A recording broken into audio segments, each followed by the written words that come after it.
I stood near the far wall of the ballroom, clutching my small gift bag like it was a shield. 73 guests, all dressed like they belonged in a magazine-spread silk gowns, cufflinks, practiced laughter. The chandeliers caught every lie and made them sparkle. I wasn't supposed to be here. That thought looped in my mind as I watched my mother float from guest to guest like royalty. My father held court near the bar with a circle of men I recognized from base visits, military brass with permanent grins and expensive watches. And then there was Caleb, my brother, the golden child, decorated, beloved, effortlessly magnetic. He stood at the center of it all, basking in their praise like he hadn't ignored my calls for the last 3 months, like he hadn't left me off the seating chart entirely until someone must have reminded him that I existed when he finally noticed me. It wasn't a reunion, it was a performance. "Celine," he said, lifting his glass in mock surprise, his voice just loud enough to hush a few conversations nearby. Didn't know they let freelancers in with the real professionals. A few polite chuckles. I smiled thinly, tucking my hair behind my ear. "Guess not everyone can serve their country," he added, sipping his drink. I tilted my head. And not everyone has to be funded by someone else's trust fund to look impressive. It was subtle, almost too quiet, but it landed. The air changed. Caleb's smile faltered, and then he looked past me. I felt it before I saw it, my father's presence. Heavy, heated. His hand closed around my upper arm. "What did you just say?" he asked. "Low and dangerous." I opened my mouth, but I never got the chance to answer. The slap cracked across my cheek like a rifle shot. Conversations stopped. Forks paused mid-air. Then his hand tangled in my hair, yanking me backward so hard my scalp screamed. The room blurred as I stumbled, heels slipping against polished marble. He dragged me toward the doors like I was garbage. I gasped, but the breath caught behind pain. My hands reached for balance, for mercy, for anything. I heard it next, the sharp, high sound of my mother laughing, not out of shock, out of amusement, like this was theater.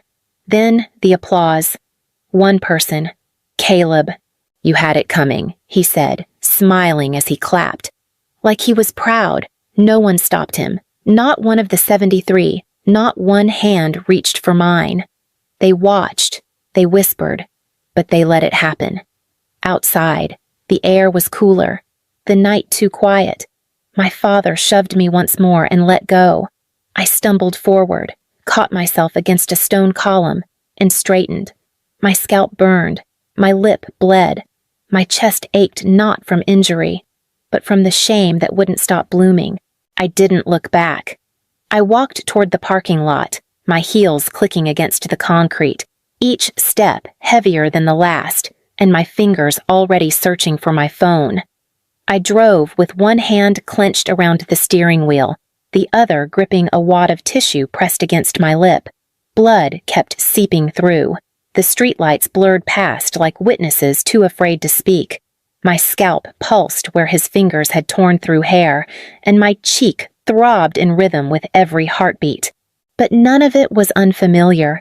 This wasn't the first time, just the first time with an audience. I'd been shoved into walls before, called ungrateful, told I was lucky to be fed. My father had always known how to weaponize disappointment my mother, how to disguise cruelty as refinement. And Caleb. He made a career out of ignoring me until it was time to prove his worth by comparison. When I was 8, I brought home a drawing I was proud of. My mother told me not to pin it to the fridge, it would clutter the kitchen. When I was 16, I got accepted into an art program. My father asked if it was real school or just doodling with tuition. On my 25th birthday, I called Caleb. He didn't answer. Later, I saw photos of him celebrating at a rooftop bar with my parents. Tonight wasn't a betrayal. It was a summary. I pulled into my apartment lot, parked, and sat for a moment staring at the building. My hands were still shaking. My dress was torn at the shoulder, fabric ripped in the same spot he'd grabbed. I took a breath, then another. Inside. I flipped the bathroom light on and met myself in the mirror.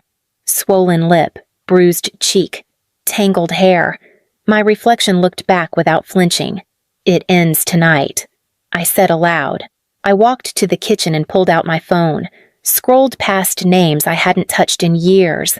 Then I found it Dana Calder, back in school. She was the sharp one, studied contracts for fun, argued with professors and won. I once lent her a textbook when she couldn't afford one. That was a long time ago. I hit call. The line rang twice. "Celine," she answered, groggy. "It's me. I need help." A pause. "Talk to me," she said. So I did. Dana met me at a quiet coffee shop off East Monroe the next morning. She didn't waste time with small talk, just pulled out a legal pad and waited. I told her everything. From the moment I walked into the ballroom to the second I slammed my car door shut and realized I couldn't keep pretending it was normal. I didn't soften it this time. I didn't try to protect them. And Dana. She never interrupted, never flinched, just listened. When I finished, she nodded once and said, "We document everything." By the time I left the cafe, I had a list of next steps and a folder in my bag labeled evidence. I didn't know what healing looked like, but this felt like a start. That afternoon, I knocked on the door 2 floors down.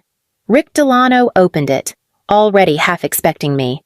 "Thought I might see you," he said, stepping aside.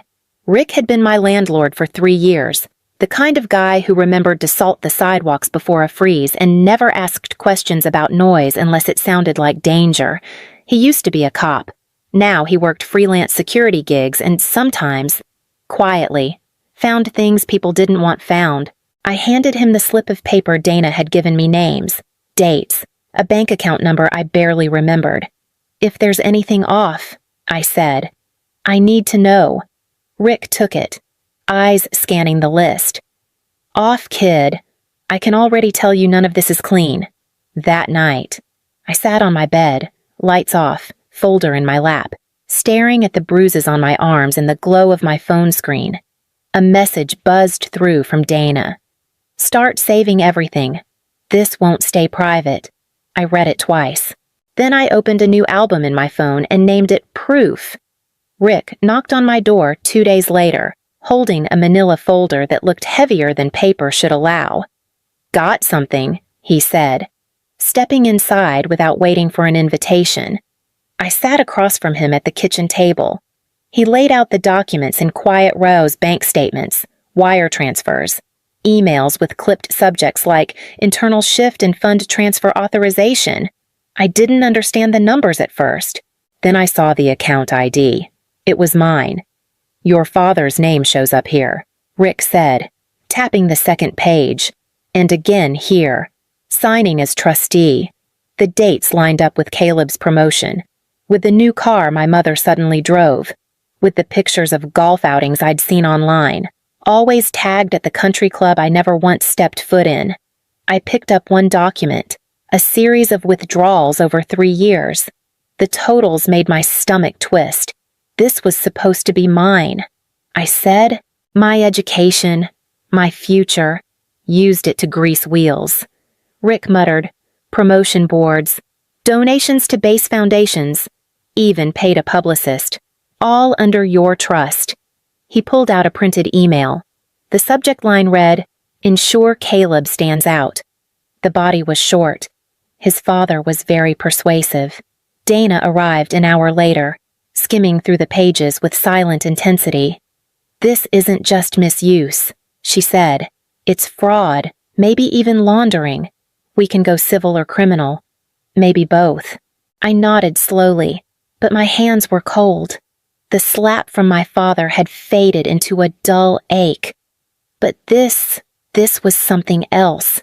They didn't just hurt me. They built everything they had from what was supposed to be mine. "I want it on the record," I said. Voice low. Dana didn't hesitate. "Then we start with exposure," and I knew exactly who to call next. The invitation came through a text from my mother. "Let's talk this through like family. Come by tomorrow at 3. No apology. No explanation. Just that familiar tone, soft enough to seem reasonable, sharp enough to cut if I didn't comply. Dana raised an eyebrow when I told her, "You're not going alone." But I needed to. I needed to see how far they were willing to go. Now that they knew I wasn't staying silent, their house looked the same. Too clean, too perfect. The lemon polish, the floral candles. I stepped inside, and time warped. The hallway still had that photo of Caleb at his first medal ceremony. I wasn't in any of the frames. My mother met me with a smile stretched thin. Pastel cardigan draped just right. "Celine," she said, as if saying my name gave her power over it. "Let's get to the heart of this." My father sat in the formal living room, a neat stack of papers on the coffee table. Caleb was there too, legs crossed, scrolling his phone like he didn't remember applauding while I bled. "We want to move forward," my mother said sweetly, quietly. My father added. He pushed the papers toward me. "An NDA, a waiver of legal claims, a check tucked inside, visible just enough to remind me what silence was worth to them." "That's your idea of resolving this?" I asked. "You've made your point," he said, voice hardening. "Let's not drag this out." I scanned the room, and that's when I saw it. A small black recorder, poorly hidden near the lamp base. I almost laughed. They wanted to buy me off and trap me at the same time. I stood up, placed the papers back on the table. "You think this is about money?" I said quietly. "It never was." My father's face darkened. "Don't play the victim." I leaned forward, meeting his glare. "I'm not playing anything. I came here to give you a chance. You had it. Now it's gone." My mother's breath caught. Caleb muttered something under his breath. I didn't stay to hear it. As I walked out, my fingers were already closing around my phone, and Jenna was already waiting for my call. I met Jenna at a small cafe near the courthouse neutral ground, quiet enough for what we were about to do. She looked different than I remembered from college, sharper, tired around the eyes, but still fast, still hungry. She slid into the seat across from me and took one look at the folder I'd brought. "This is everything she asked." I nodded. "Video, trust fund transfers, the rest is with Dana." She didn't ask why I was doing this. She knew. She flipped through the pages with practiced precision, her face unreadable. When she reached the part about Caleb's promotion being funded through my trust, she let out a low whistle. "They're not going to walk away from this," she said. That's the point. By the time I left the cafe, Dana had already released a legal statement formal, clear, cold as steel. The language cut straight through pattern of coercion, financial abuse, and physical assault. No embellishment, just facts. Jenna's article dropped 3 hours later. The headline was direct local businessman caught on camera. Assaulting daughter trust fund misuse. Alleged embedded at the top was the ballroom footage. My father's hand across my face. The drag by the hair, Caleb clapping, my mother smiling. Within minutes. It was everywhere. I didn't check the comments. I didn't have to. Dana called just before midnight.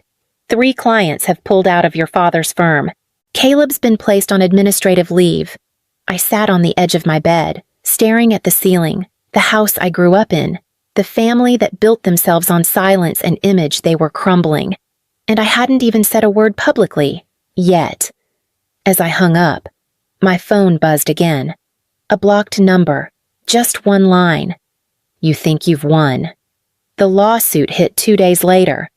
Dana forwarded the notice with a short message. "They're going for defamation. We expected this." Attached was their version of the ballroom video. Edited, cropped, muted in parts and looped in others.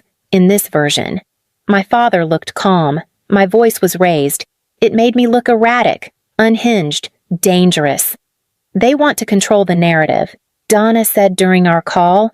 "They're betting public perception will turn before we can file our counter." And for some, it worked. The internet became a war zone. Messages flooded in some kind, some cruel, others just noise. I was called brave. I was called bitter.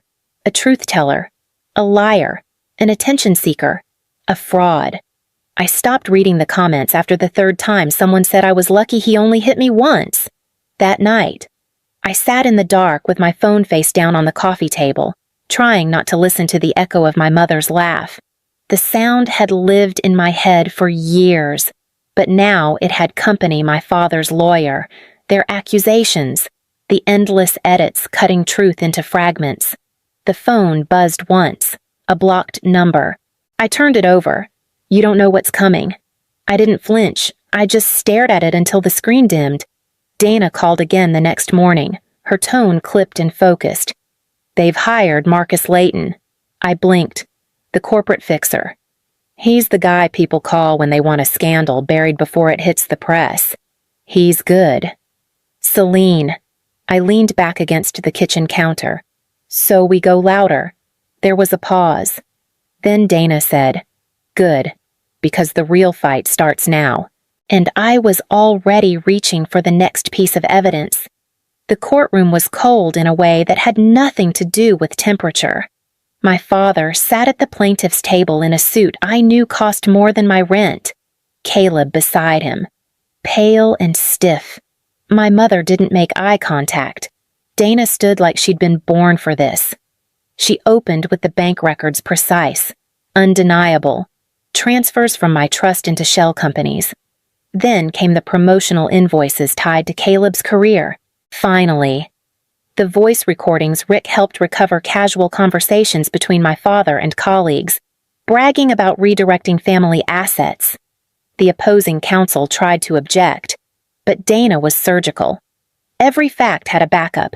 Every backup had a signature. When it was my turn, I stepped forward and raised my right hand. My voice didn't shake.